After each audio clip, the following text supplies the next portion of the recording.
Welcome to Diagnosing Dx, the podcast giving diagnostics the platform it deserves. While therapeutics and devices often take centre stage, diagnostics is the engine driving precision medicine. I'm your host, David Philby, and each week we spotlight the innovators, breakthroughs, and real-world challenges shaping the future of DX. In this episode of Diagnosing DX, I'm joined by Rachel Jones, former Chief Commercial Officer at BioFire and now at VedaBio. Rachel shares her journey from bench scientist to helping launch the film array, rebranding Idaho Tech into BioFire, and scaling the commercial team from 12 people to $1 billion diagnostics powerhouse. We dig into the culture, the growth, and the lessons from one of the most iconic stories in infectious disease diagnostics. Welcome, Rachel, to this week's episode. Really great to have you on. How are you doing? I'm doing well, thank you. Happy to be here. Good. I've been excited to get you on because I think we've got a really interesting topic. I know you're very passionate about the subject, and we're going to go into the history of BioFire and hear all about it. But before we do that, it'd be great to get an intro to yourself, who you are, what you've been doing, and what you're all about.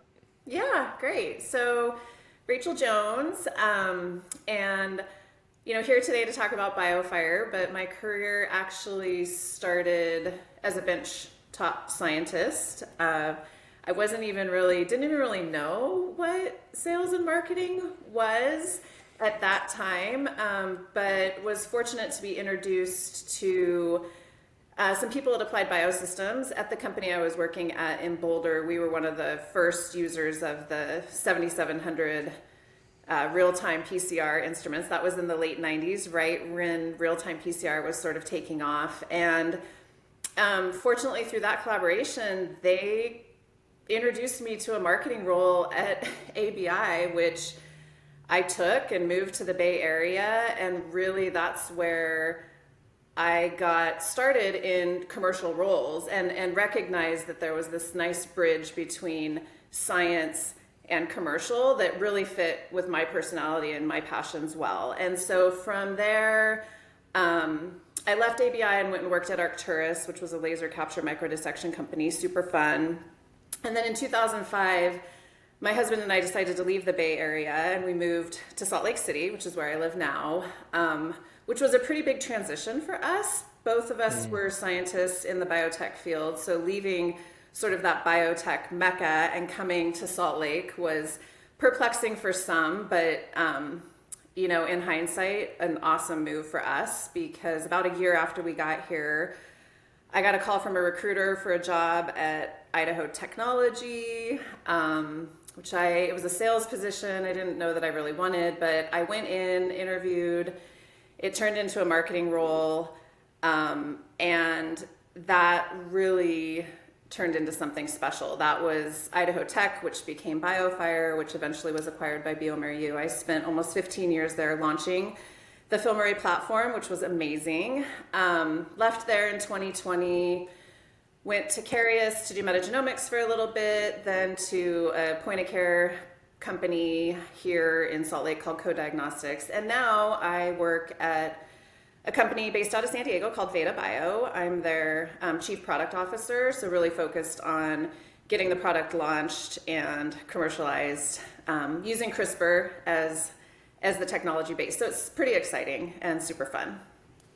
Wow.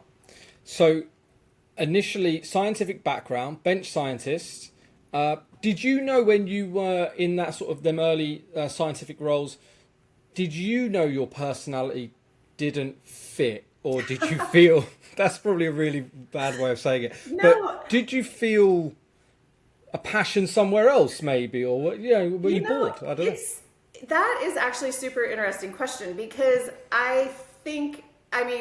my whole family is scientist. And so I think I grew up in a very scientific focused environment and studied, I was a biological sciences major in college. And so I kind of felt like that was natural for me, but maybe academically, but personality wise, I didn't really feel like it fit, right? I mean, there is sort of, when you're doing bench science, and even when I, right out of college when I started, it can be a little bit lonely and isolating, right? I mean, I was sitting in hoods or closets, like literally counting fluorescent cells under a microscope by myself. Like it wasn't super interactive. And so I think that it was really interesting. Like when I approached Applied Biosystems and we were working on the products in the lab, I actually asked them about a like project manager type role at the company. And I feel really thankful. I mean, I think sometimes people pick up on your strengths better than you pick up on your strengths yourself. And one of the gentlemen that I was working with said, "No, Rachel, no. We have an opening in marketing and I think you'd be great for it." And I was kind of taken aback. I was like, "Oh, really?" Like I didn't really know anything about it, but man, I'm super thankful to him that he introduced me to that, because it ended up being a really good fit for me. Yeah, and it was sort of that springboard for the rest of my career, and it's been awesome. I feel super lucky that I sort of was led in that direction. I think you're also super lucky that it happened so early, right? Because there's a lot of people that get stuck for a long time and are just sort of, and lose the love of the industry kind of thing. Yeah, I mean, I think timing in a lot of aspects, in a lot of stages in my career, were super important, right? That being one of them, right? I was still pretty newly out of college, undergrad. I was kind of honestly contemplating, do I go to graduate school? Do I, my husband, who wasn't my husband at the time, but we were dating, was about to go to Stanford for his PhD. And so I was thinking, Right. oh, is that a track that I want to emulate? Like, am I interested in that as well? And so, yeah, you're right. I mean, that was sort of at that point in your life where you're a couple years post undergrad, kind of thinking, what's next, right? Am I going to take this education path?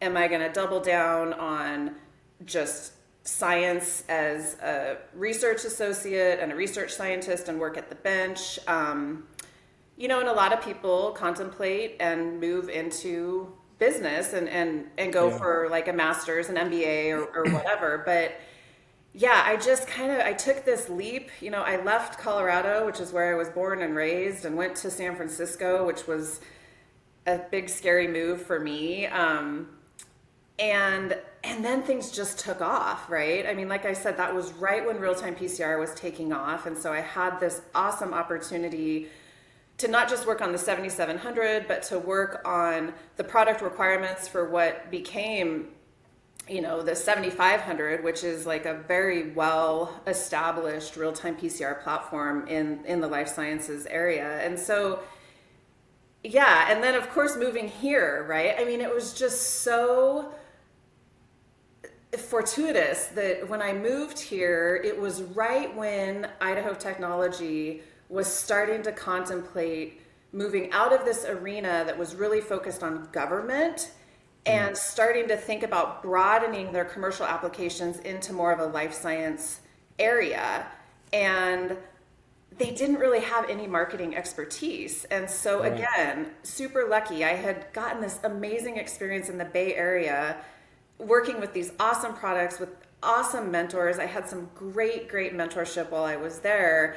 And to be able to bring that here to Salt Lake, which didn't have a lot of candidates that had the kind of background I had, it really, I mean, the timing couldn't have been better. And then, that was in 2006 when I started at Idaho Tech, really working on a life science product that we were going to be launching it was a high resolution melting product targeted for life science applications, not diagnostic at all.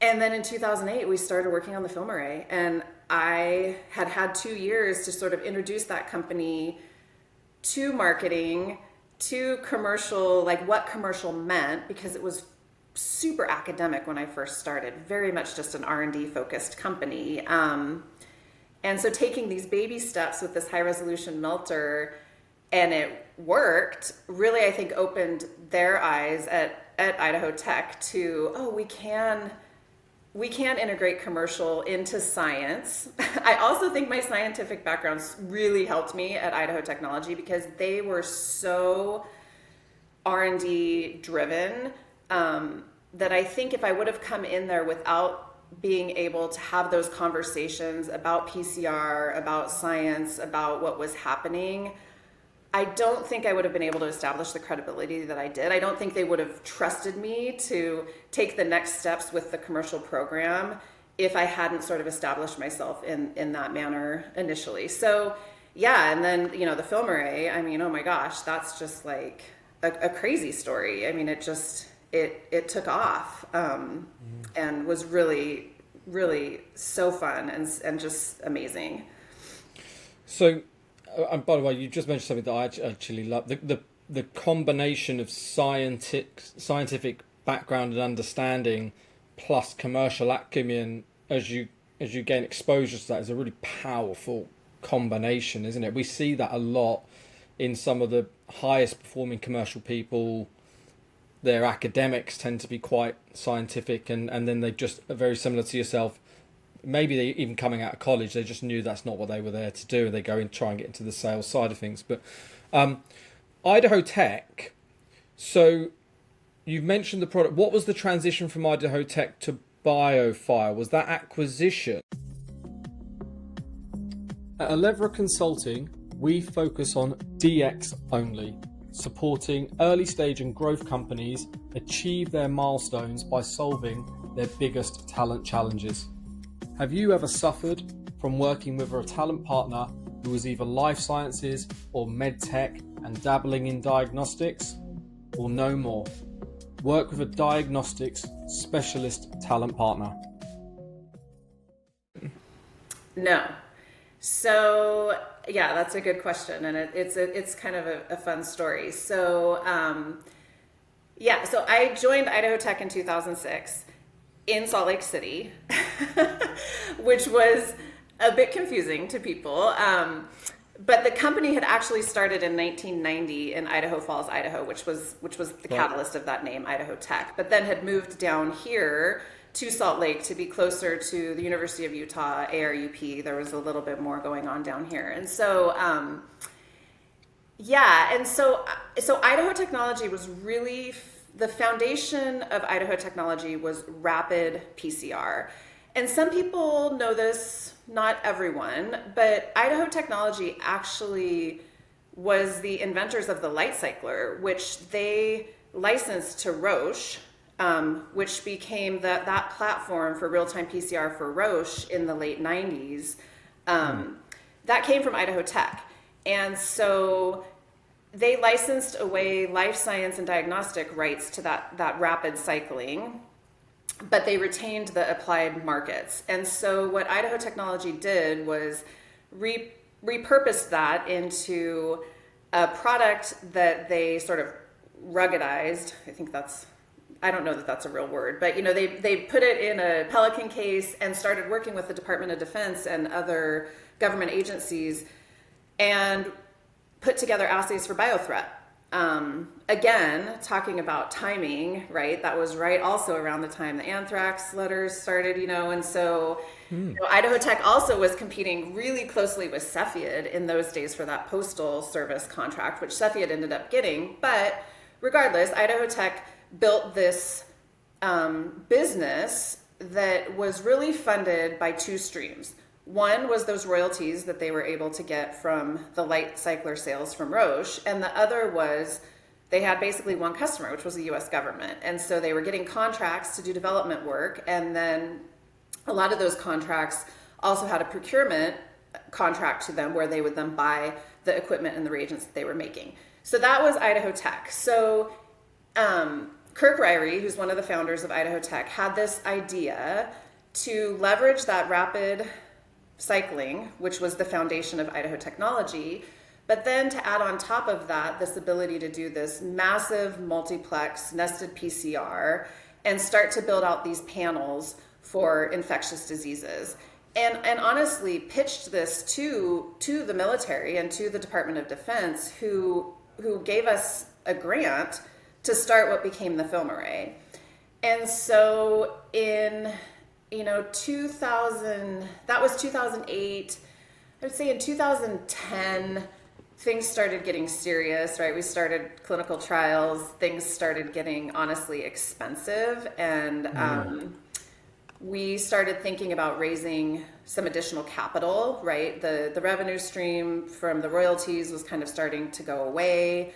And it was just, we were growing really quickly, adding human resources, which were expensive, needed more space. Yep. We just needed money. And so we did a small raise with a VC, and we hired a gentleman who was going to be our GC, our general counsel. And he came into my office one day and he said, "Rachel, we got to change the name of this company." And he was right. I mean, we were starting every conversation before we could start to talk about how awesome this new technology was, right? How great this 1 hour sample in, result out, it's going to give you 20 viral and bacterial pathogen calls. We had to spend all of our audience's attention, right? 30-second attention span, explaining why we were called Idaho Technology in Salt Lake City. It was crazy. So in 2011, late 2011, he's like, "We got to change the name of the company." And I was like, okay. And honestly, I had tried that probably 2 weeks after I started and got my hand slapped majorly. So I was like, all right, if you think we can do this, let's do it. And so a very small group of us worked with an agency and came up with the name BioFire. And so BioFire was really just a rebranding of Idaho Tech. And that happened in 2012. So in 2012, we had launched our first product, which was our respiratory panel. And we decided we just needed to change the name. And I have to say that name change was, it is one of the fondest memories I have of working there. It was super special. No one knew we were doing it. We called everyone to the Marriott ballroom next door to our offices. No one knew why. Everyone thought honestly, I think everyone thought they were losing their jobs, which is kind of sad. And then we had this video that our marketing agency had put together, and it was just the cutest thing. And we unveiled the name, and our logo was kind of like this. It was this double helix that was supposed to kind of look like a flame, and it was the red colors. And everyone in that ballroom, for 1 second, it was like crickets.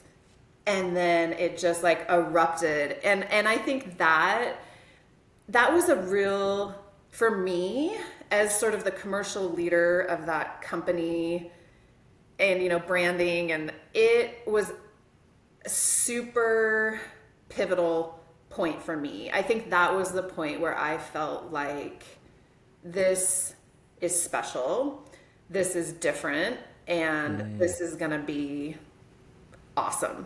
And so it was I feel like that was the best kept secret. We used to have a saying that if more than 5 people know something, it's not a secret anymore. And there were more than 5 people that knew we were changing the name, but not very many more. We kept that. So it was just really, again, we had a theme song that we played. And every time I hear that song on the radio, I still sometimes get a little emotional, because I'm just like, oh, that was just the best day ever. Wait, what's the song? It's that song Fun. I don't know who sings it. And I'm not going to sing for you anyway, it's, I'll have to send it. People will get it. People will get it. That must be actually so cool, because not many people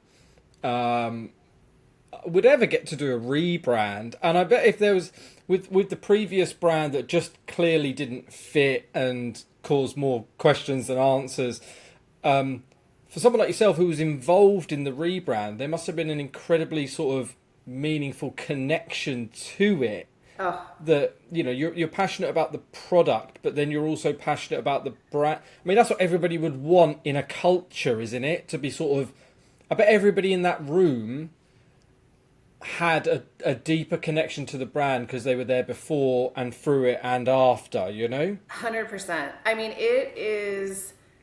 it was shocking to me, and you're exactly right. I mean, I even wore my BioFire red today for you. I became so attached to BioFire. Right.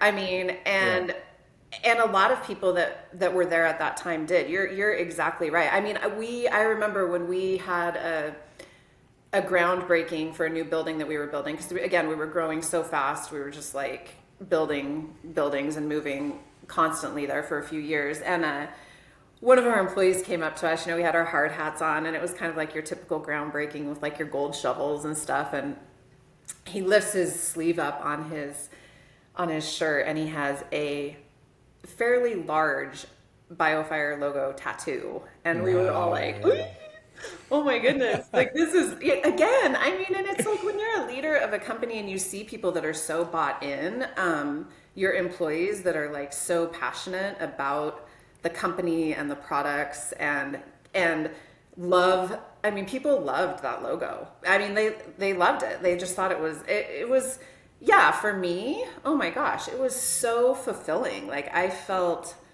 so lucky and just so, yeah, I mean, I think it's a marketer's dream, right? I mean, Wow. it was wonderful. That's awesome. That is so awesome. I launched an office once. My company we were in WeWorks, and you sort of expand and expand and expand. And one day got to a size where we were able to open our own office, our brand. We designed everything. And I remember the sort of launch party, just the feeling. Yeah. And I think for the next few weeks, people were running through walls for the Yeah. company kind of thing. That's the only way I could sort of relate, but it just... Yeah. I mean, I have to say though, I have to give some props to like our document control team, because I have to say they weren't so psyched. I mean, so imagine here we have a 22-year-old company called Idaho Tech. So every single quality document, everything had that brand on it. And so the process of like, plus we had already gone through an FDA clearance for one panel. So going through and doing a name change, it doesn't come without its, Right. its issues, but overall incredibly positive and really fantastic. And I think not just for us internally, but I think the market responded really well to the new product and to the logo and to the branding and honestly to sort of the brand personality that we launched at the same time, which was like a little bit different than what we'd seen in clinical diagnostics up to that point, right? We launched this bug theme that was a little bit playful. We knew infectious diseases were serious, but we didn't want to be sort of your typical, very clinical, very boring pictures of good-looking physicians treating good-looking patients, right? We wanted to kind of mix it up a little bit and get our own brand identity, and I think we did a good job of that. And I think that our customers loved it. I mean, we had those little bugs, and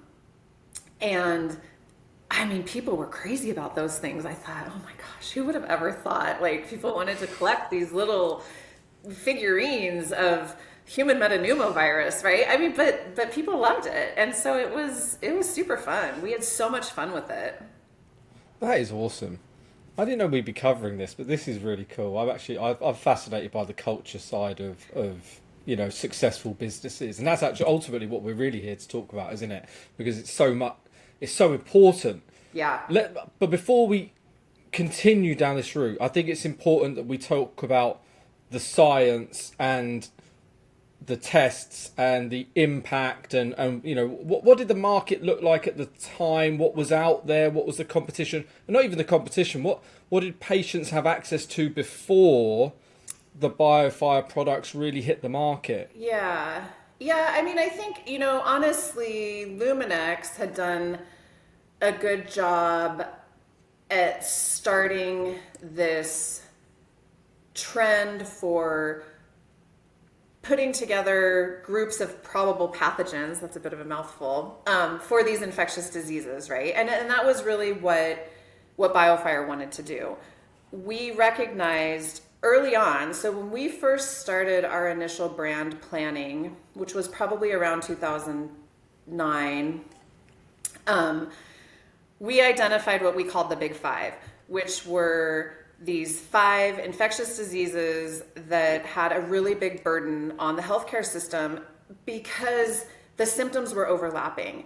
So you could have overlapping symptoms, but the treatment was specific based on the pathogen, and so you really needed to be able to tease out what that pathogen was. And so we identified that it was upper respiratory infections, blood culture, gastrointestinal, meningitis, encephalitis, and pneumonia. And that was like, we made a commitment very early on that those were the 5 that we were going to tackle. And I have to say, our focus on that was unshakable. Like, we just focused on that. And the advantage that we brought to, initially we marketed this to hospital lab directors who were honestly frustrated by long turnaround. Infectious diseases have the requirement of speed.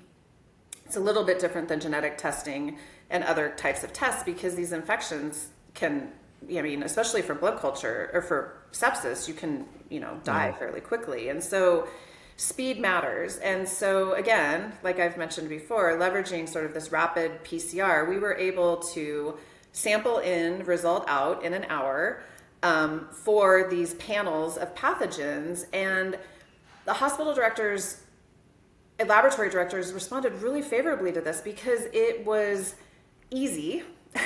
This was when med techs, hospitals were really starting to feel this crunch of losing trained technicians that had the ability and the experience to pipette, PCR. You worry about contamination. There's just a whole bunch of issues that I think the existing test presented that we solved.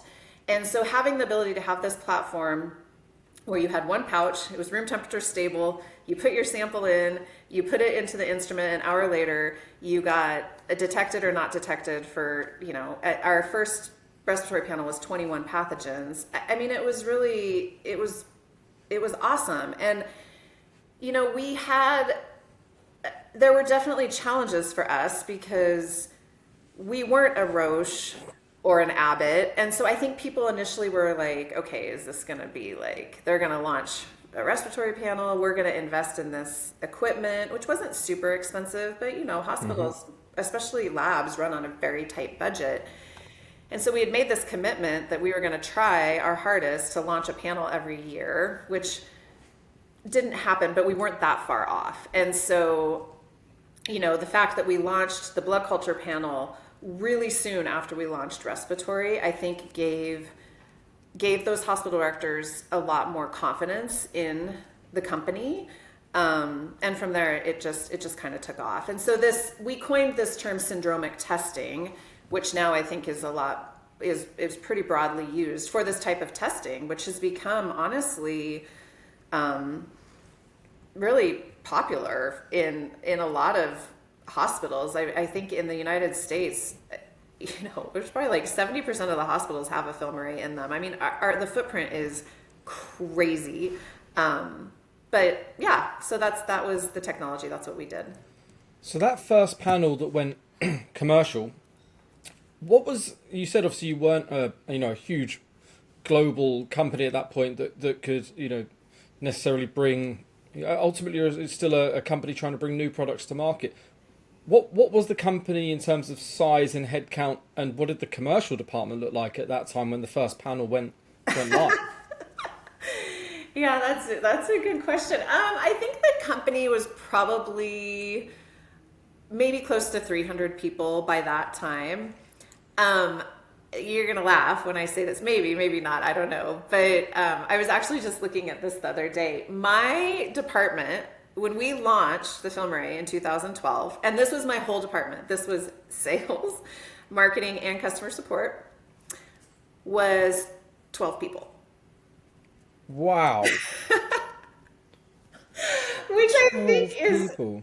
it almost doesn't seem real, but it is. And when you think about that in 2011, and when I left in 2020, my team, again, the same sort of three departments, sales, marketing, and customer support. And within sales, we included customer service too. So that was all our order taking, was over 250 in 9 years. That kind of growth is crazy for people, but also for revenue. I mean, the revenue had grown from nothing. I mean, we launched in 2011 to $1 billion, just over $1 billion globally in 2020 when I left. I mean, strongly influenced by COVID, of course. We would have Sure. gotten there probably the next year had there not been a global pandemic. But regardless, we had the tools and the equipment out there to be able to provide a solution for that. So yeah, so pretty amazing. I honestly, I don't know if there's another product sort of in that diagnostic class that has sort of a growth trajectory like that. 9 years to $1 billion is pretty remarkable and also pretty crazy. It wasn't Zero to a billion in 9 years, 12 to 250 people. Yeah. That's crazy I know, growth. that's why I have all of these gray hairs. You can't see it. Where do I start with that? That's so good. Right. So your role at the 0 or the 12, that's better, was your department, sales, marketing, customer service. How did your role evolve through those 9 years? Yeah. I mean, that's a good question. I mean, it obviously my title changed and my department grew tremendously. And so at that point, when we launched, I think my title, I was like VP of sales and marketing. Yeah. Well, and then, we haven't talked about this too much yet, but that was 2011, 2012, and 2014 is when the acquisition by bioMérieux happened. And at that point, a lot of the leadership's titles moved into sort of the officer types of titles. And so that's when I was promoted into like a senior vice president / chief commercial officer role. Mm-hmm. And so, from 2012 to 2014, my role changed. I mean, obviously, part of my role became understanding, forecasting became really, really important. And I would say my team we interacted so closely with manufacturing because one of the things I think BioFire did really well that I honestly haven't seen in a lot of other companies, and definitely not the companies I've worked at, is our number one priority in every single meeting that we had was to keep panels in our current customers' hands. So we would sacrifice a new customer if it meant that we weren't going to be able to deliver to an existing customer. And I think that was super important. And so we were really paranoid and had no appetite for going on back order. And so forecasting was super important. And that was my department's role, right, was to do the sales forecasting. And so, I think that was one area, one way my role had changed, right? We talked a little bit about branding, right? I mean, when we went through the name change, my role was hugely involved in branding and messaging and sort of putting together this new brand personality and what we were going to be doing. And then when things really started taking off, there was a huge focus on planning and growing and so growing my team, expanding territories, making sure that when we were looking at how we were going to do territory expansions, we were super thoughtful about what those territories could actually bring to the table, right? And that we didn't want to grow too fast because honestly, we were building as much product as we could sell. And so there was a bit of a temperance between, you grow too fast and you go on back order. That can be I mean, hospitals don't have a ton of patients when they can't get the products they need to service, Right. their patients. And so we had to really balance that. And so I think definitely a focus on planning and forecasting came into play. And then after the acquisition, up until that point, we had been super US focused.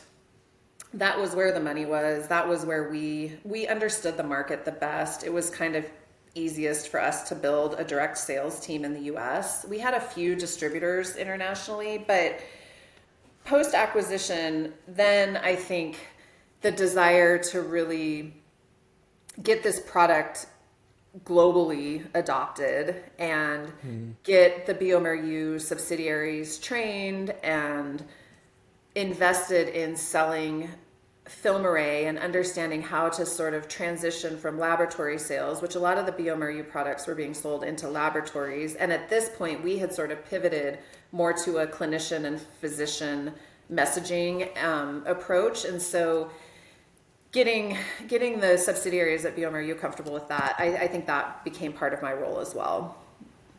Wow. I was going to ask you the pre-bioMérieux years, right?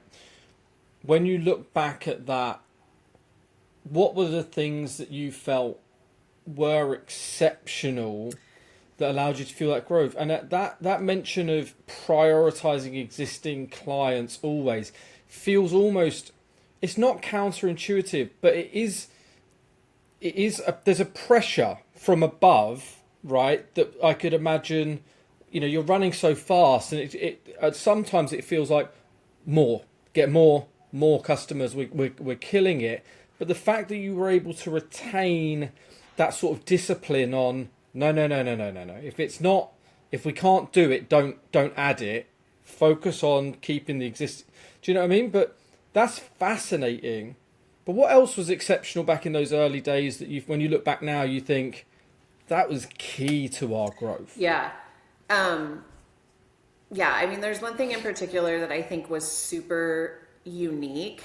And I've touched on this a little bit already, but BioFire started in 1990, right? And so by the time we launched the FilmArray, we had these relationships that, I mean, there was a level of trust and commitment that you can't just manufacture, right? That level of trust among leadership, trust that you're gonna do what you say you're gonna do, right? That I can trust you, right? So manufacturing, Rachel, I can trust you. I can trust your forecast, right? I know that you're not gonna tell me that I need to build 1 million when you're only gonna sell 100,000, right? So there was this level of trust, right? And just camaraderie that,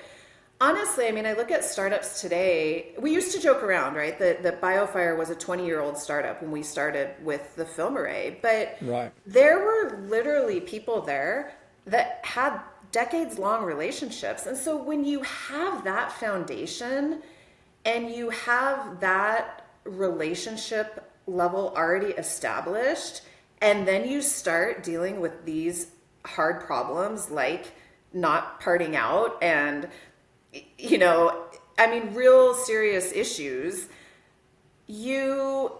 I think when you have that foundation to fall back on, it just makes things a little bit easier. And so I do feel like that was something super unique that you just don't see a lot in startups today, because a lot of these startups, they start on an idea, they start building their team, and then they have all this pressure from the funding, whether VCs, however they're getting funded, to make all this money, but they're still trying to figure out how to work together, and how to get along. We had that nailed. We knew each other. We knew how to work together. We knew what each of our little quirks and things were. And so when we had a problem, we didn't have to navigate that sort of emotional minefield that can exist sometimes. We just dug in and solved the problem. And I do think that, man, I look back on that and I think about how lucky we were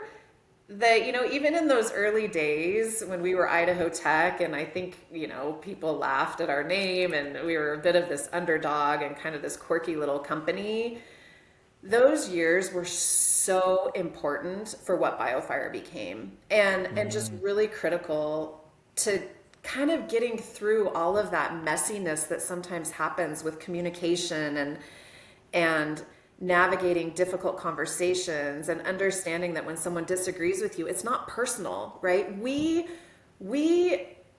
like loved it when people would disagree, right? Because we felt like, let's talk about these things, right? I'm not taking it personally if you're going to challenge me. I want to be the best I can be too. And I see this as a sign of respect that you care enough about my role at this company that you're going to ask me some challenging questions and make sure that we're doing the right thing. And I just don't think that exists at every company. I mean, I for sure have, at other companies I've been at, have seen those kind of interactions not be beneficial, but be detrimental. And for us, since we had those strong relationships, it was just super beneficial, and it moved the company forward. That's fascinating. The 20-year startup, my assumption, and how you're explaining it sounds like that creates a culture of humility, because it's not an overnight success, right? Yeah. It's not a startup who suddenly, oh my God, our product's taken off, and the ego that could come with that, the sloppiness or the complacency that then follows. Yeah. 20 years to really suddenly have this huge impact. And if then people are still in the business and retaining that culture of where you came from and the Idaho Tech years, I think that could be really powerful. Super powerful. I mean, I think that was one thing, when we really started growing rapidly, and especially my team, when the commercial team started growing and we started recruiting and hiring a lot of salespeople who were coming from other companies, from Roche's, from the Cepheids, from all these other companies. One of the things that they immediately noticed and really gravitated towards was the humility of the leadership team, right? And especially our CEO at that time, who was Randy Rasmussen. I mean, it's hard to describe.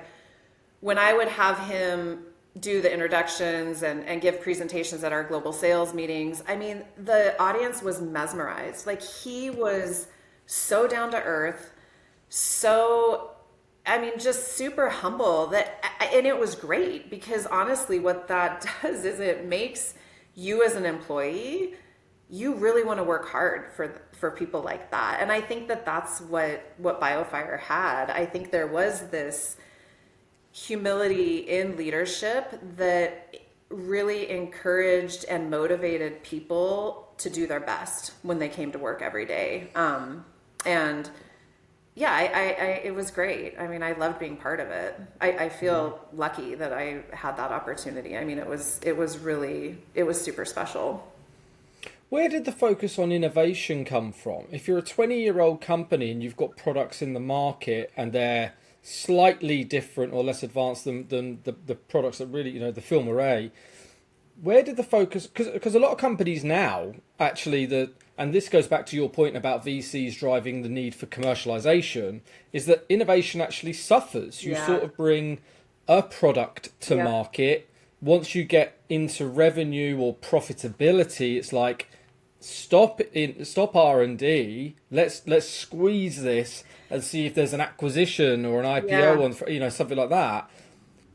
But where did the focus on innovation come from at that company at that stage? Yeah. No, that's such a good question. I think this is something else that was, again, really speaks to the humility of the leadership. So the two founders that were heavily involved in Idaho Tech and BioFire were Randy Rasmussen and Kirk Ryrie.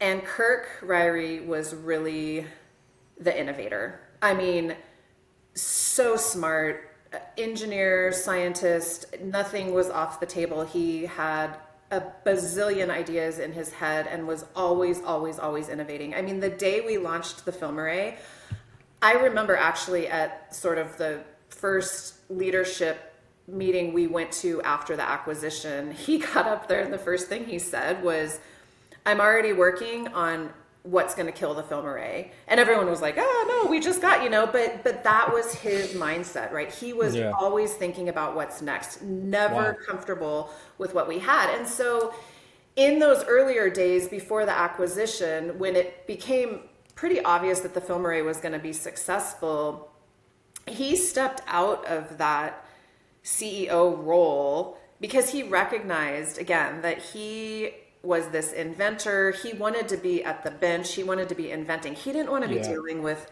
putting together a quality system. Oh my gosh, that he would rather like go punch himself in the face, right? And so he put Randy assumed that role of CEO and started building the team, which included me and, our CSO and our CTO. And I think, good for him. I mean, how many people who are on this rocket ship would be willing to be like, you know what, this isn't my forte. I'm going to stay here and do this innovation because this is what I love. And honestly, this is what we need, right? Innovation is core to our future. And we can't let that stifle the growth that we're going to see from film arrays. So let's kind of set this up so that we can be successful in both. And so that's what happened. So Kirk really was running innovation and Randy was running commercial, the launched products, and it worked really well.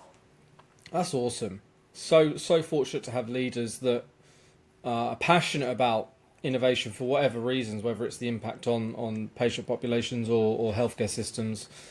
It's just great to have those people that want to continuously drive the tech forward. Yeah. The growth, to go back to the growth, because I think from a commercial perspective, I'm fascinated by this. That growth from 12 people to 250 in a really short amount of time, there must have been challenges along the way. What were the sort of most difficult parts of that rapid growth at a revenue level and a headcount level internally? Yeah, I mean, we talked a little bit about just keeping products on the shelf. Actually, it's kind of funny. Kirk used to say, I mean, and this is before like the Dune reboot, which has happened now, but so this was like back a long time ago, several years ago. He always used to say, we've got to keep the spice flowing, right? Like keeping product on the shelf and keeping that going. And that was hard when you're growing that fast. I think at one period of time, after we had launched our GI panel, which was our third panel, our manufacturing operations were doubling the amount of product that they were producing each year. So for like 5 years, we had to double, which is crazy. And when you think about our reagent pouch was fairly manual to put together, hiring enough manufacturing technicians in Salt Lake City to put that number of pouches together was crazy. Our HR team worked around the clock recruiting and trying to get people. So people were hard. And I mean, it was hard for me commercially too, right? I mean, there were, I think later as we got more successful, it was easier to find people. But in the early days, people were still a little skeptical, right? And so like, oh, I don't know. Do I want to go work for this company that has this new product that doesn't really have anything else to sell? And so obviously hiring and recruiting can be challenging. And then finding the right people, right? And so we've talked a lot about the culture at BioFire and how passionate everyone was. And we really wanted to bring people on board that were going to share that passion and not just treat it like it was just a job. And so making sure that when we were interviewing, we had, we were asking the right questions and we were really finding people that we're going to fit in and that we're going to fit that culture and that we're going to be as proud and hungry as employee number 1 as they were coming in as employee number 3,000, right? And so that's not easy, but I think we did an awesome job at it. And I think that's, one of the things I am most proud of, I think, as a leader and from my time at BioFire is when I look at my team and the team that I put together. And a lot of them aren't at BioFire anymore, but so many of them are still super close friends. And I love that. I love that when we go to conferences together, even though everyone's at different companies, we all get together. Like we all still have this common connection that was BioFire that still kind of binds us. And it's, to me, that has persisted even over this much time is so rewarding and so fulfilling. And I think also speaks to that we accomplished that goal, right? We found the people that were going to be super invested, and and to a certain extent they still are, right? Everyone still has this soft spot for BioFire when you talk to them about it. So it's pretty special. Yeah, that is special. At what point did you know or feel like you were on a rocket ship? Yeah, I think it was, again, I mean, I think that event, the name change event, that for me in 2012, we'd successfully navigated the FDA. We had a product launched. People were buying it. Yeah. People were loving it. People were showing up at our booth. They were showing up at our events that we were having at trade shows. And then we did that name change. And the feeling in that room, it was electric. Right. And I think at that point, I knew for sure this was something special and this was something different. I will also say at that point, I felt an enormous amount of responsibility to deliver, right? I mean, we just changed the name. We were making this big, splash. And I was like, okay, Rachel, this is on you. Like, you got to make this happen. And so that for me, that was a big turning point in 2012. So the acquisition. Yes. When the acquisition happened, how did you feel at that point? Because I could only imagine there's a lot of positives, but also a lot of skepticism and stuff as well, right? How did it feel to you? For sure. I mean, it felt so, it's I don't even know what the emotion is, right? I was super happy. It felt very validating up to that point, right? I mean, to get a big check for a technology that you had spent, a lot of time and blood, sweat, and tears pouring yourself into, it was super validating. It also was scary. I didn't know what was going to happen. I felt, like a lot of people, my imposter syndrome kicked in, and I thought, oh my gosh, this big company, this big established company just bought this little company. They're going to totally out me as a fraud, right? Like, I don't know what I'm doing. And so there was, some fear, some excitement, some anxiety. I mean, I think it was like this mishmash of emotions. I mean, and honestly, a little bit of sadness. I remember at the, again, we did a lot of events at the Marriott. I'm not trying to give a plug to Marriott Hotels here, but it was right next door to our building. But we were at the Marriott. I'll put it on my list of places to go. Having the signing of the acquisition, so all of the leadership from bioMérieux was there, and of course our leadership was there, and I remember kind of feeling a little bit sad, and not so much for me, but again, this sort of speaks to the founders of the company. I was kind of trying to put myself in their shoes. I mean, here they had nurtured this company from nothing, right? I mean, from like this shack in Idaho Falls by a train track to like a company that was about to get acquired for close to $500 million.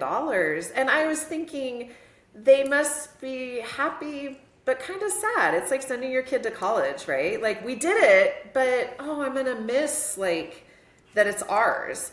So Yeah, but you know what? I have to say, like, for all of that anxiety, and bioMérieux was so good to us. They, they came in and acquired us, and then we started just immediately asking for new buildings and new manufacturing lines, and they gave us everything. Let us do Wow, our thing. that's It was, incredible. yeah. So, how long did you do after the acquisition at bioMérieux? Like, how long did I stay? Is that what you mean? Yeah. 6 years. So the acquisition Oh, was right. 2014, and I left in 2020. Actually, we're recording this. It's almost exactly my 5 year leaving point. I left at the end of July in 2020. So I was Because there for 6 years post acquisition. because that's a really good sign, isn't it? Because how many people post acquisition, and everything you've said today. I mean, it's so sort of clear your passion for the company, the product, the culture, and everybody in it. That someone like yourself, who was so purpose driven, that as soon as that acquisition happened, that purpose could have really been lost quite quickly post acquisition. So bioMérieux must have done a really good job of giving you new purpose, and for you to stay 6 more years. Yeah, I don't know if it's so much that they gave us new purpose. They really invested in our initial purpose, right? I mean, they Right. were, and honestly, I mean, it's not crazy to think. I mean, we were the goose that was laying the golden egg, right? I mean, our sales were doubling every year, hugely profitable business. Yeah. And so they didn't want to mess that up, right? I mean, and in a lot of ways, and this was super flattering, right? I mean, they wanted to learn from us. Like, and I feel like on the commercial side, they were so kind to me and curious about new ways to sell, like what I was doing, how did we do this, and wanting to adopt some of our best practices into their company. And so it was actually really great. Like it was, and they left us alone. I mean, really, if you think about it, our leadership team, I mean, we were all officers of BioFire, even had our own CEO as part of bioMérieux for Wow. that entire time, which is really rare.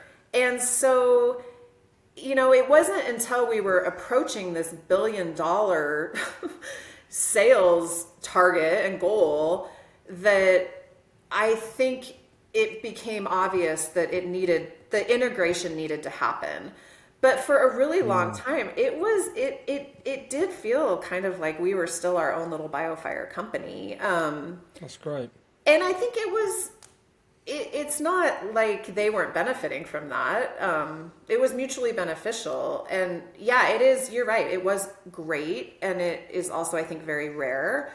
And I am super thankful that we had those 6 years because it was awesome. I mean, we did, and we were able to accomplish a lot of things that we wouldn't have been able to do if we hadn't had access to that capital. We got through our big five, right? We launched pneumonia. That was a huge milestone for us when we had all 5 of those panels launched.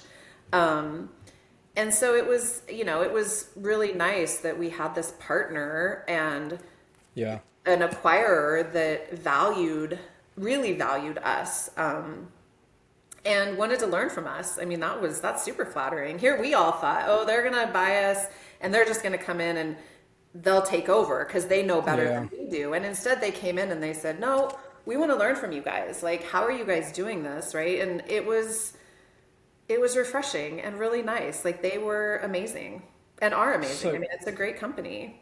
So great to hear about acquisitions that work out like that, isn't it? Yeah. When you find 2 companies that actually benefit each other, not Yeah. one swallowing sure. up the other one and taking the good bits, kind of thing. What was your favourite point of the journey and more so in terms of like the phase of where you were, being that sort of plucky startup first product, or what was the favourite sort of the part for you? I don't know. I feel in some ways like it was like three different companies, you know? Right. And so it's hard to think about because they all had their charms. But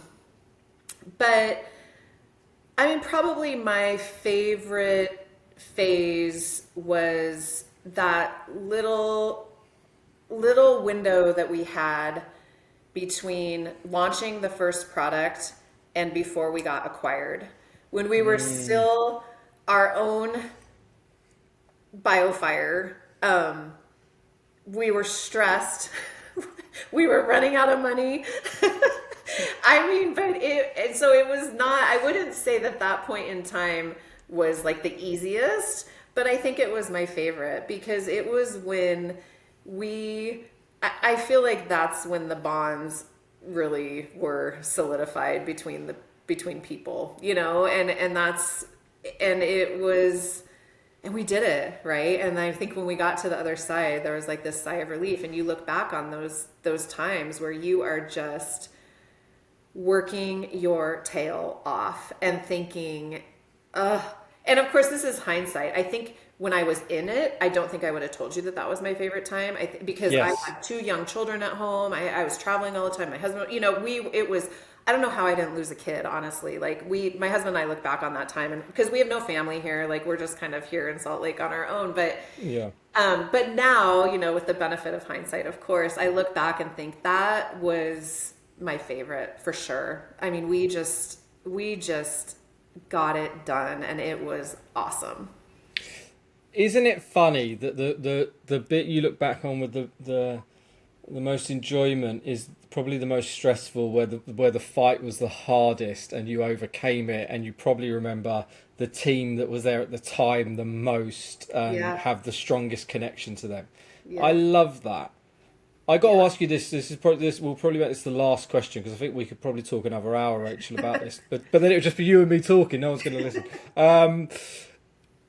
Do you find yourself now chasing the feelings that you had through that journey in every company you work for since, you know, whether it's culturally or whether it's in team or something? Has that sort of just set the benchmark for everything you want to achieve in every company you've been at since? For sure. I mean, this may be kind of silly, but this is me. I kind of think about BioFire like a relationship. And I feel like every company that I go to after that has been sort of like a rebound. So I honestly feel like immediately after BioFire, I went to Carius. I feel like Carius was my rebound. And honestly, David, I tried to do exactly what you said, right? I brought a ton of people from BioFire with me to Carius. I was Right. like, I'm going to recreate this. But what I realized in very short order is one person cannot recreate that, right? What we had at BioFire was a team effort, right? And so, I mean, honestly, I sort of quit chasing that after Carius and realized that you have to treat every company as its own, and you have to try and build what is going to be natural there, right? Trying to sort of force a culture onto people and a technology and a marketplace. I mean, the marketplace today is so different than it was. Again, back to our previous conversation about timing. You know, a lot of film array, I mean, it was timing. Like the timing was just perfect. You can't recreate that. And so I've kind of gotten that out of my head. I mean, don't get me wrong. Oh my gosh. I think so many of us that lived through that are just like wanting to have another experience like that. But I think it's a unicorn. I really do believe that was a once in a lifetime. And, but I still love, I mean, the role I have now at Veda, I'm super fulfilled. It's different. It's fun. I'm trying to take a lot of what I learned my entire career and those best practices and apply it here. And could it be another BioFire? Sure. I mean, I think any place could be, but it takes time. And it's kind of has to be the right, all those elements I think have to come together. But yeah, man, no, I would love, to find something like that again. But I'm also getting, it's getting later in my career, and there's also part of me that's like, been there, done that. Yeah. Like, Cherish it. hard. Cherish it. Yeah, 100%. Rachel, this was awesome. I loved hearing your passion for the story, for the science, for the people. Even your dog sounds happy. Yeah, oh my gosh, sorry. Actually, we managed to go through an hour without your so that's great. Don't worry about it. I was worried, actually. He's part dog, part office mate, so usually he's in here, and I tried to wrangle him downstairs, but yes. No, that's great. Look, this was absolutely awesome. I appreciate you taking the time to do this, and I can't wait for it to go out and for people to hear the story, because you tell it so well. It's been well, awesome. thank you. No, it was super fun for me too. Like, it's nice to, I mean, nostalgia has its place. It's always nice to kind of go back and think about what happened, right? I mean, I don't spend a lot of time thinking about that anymore, and it's, I mean, you see, it brings a smile to my face. Like, it was a huge part of my life, and I just still feel so lucky that I got to be a part of it. So yeah, no, so thank you for letting me tell the story. Cause like I told you before, I love telling the story. I do think it's really special, and I don't think a lot of people know sort of all the ins and outs of BioFire. So hopefully this, sheds some light on that.